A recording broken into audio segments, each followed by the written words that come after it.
కీర్తనల గ్రంథము 146:2. నా జీవిత కాలమంతయు నేను యెహోవాను స్తుతించెదను. నేను బ్రతుకు కాలమంతయు నా దేవుని కీర్తించెదను అని దావీదు మహారాజు చెప్పుచున్నారు. నా జీవిత కాలమంతయు నేను యెహోవాను స్తుతించెదను. ఆయన చేసిన మేలును తలుచుకొని స్తుతించెదను. నేను బ్రతుకు కాలమంతయు నా దేవుని కీర్తించెదను. 24:5 అధ్యాయం. ఇప్పుడు Luke chapter 16 verse 24 and 25. And he called out, Father Abraham,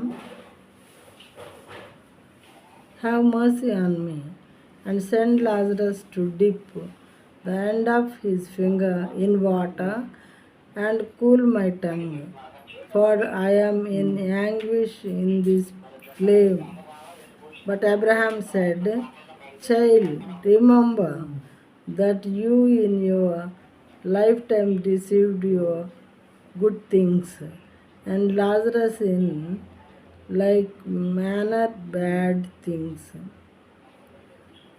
But now he is comforted here, and you are in anguish. అలా అన్నాడనమాట. ఇన్ తెలుగు, తండ్రివైన అబ్రహామా, నాయందు కనికరపడి తన వేలి కొనను నీళ్లలో ముంచి నా నాలుకను చల్లార్చుటకు లాజరును పంపుము.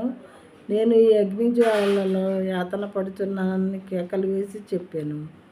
అందుకు అబ్రహాము, కుమారుడా, నీవు నీ జీవిత కాలమందు నీకిష్టమైనట్టు సుఖమును అనుభవించితివి. అలాగునని లాజరు కష్టమును అనుభవించనని జ్ఞాపకం చేసుకొనుము. ఇప్పుడైతే వాడు ఇక్కడ నెమ్మది పొందుచున్నాడు, నీవు యాతన పడుచున్నావు.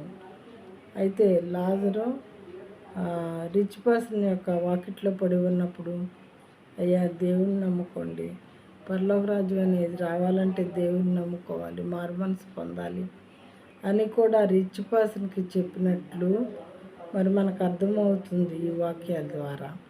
అతను అప్పుడు వినలేదు అని కూడా అర్థమవుతూ ఉన్నదన్నమాట.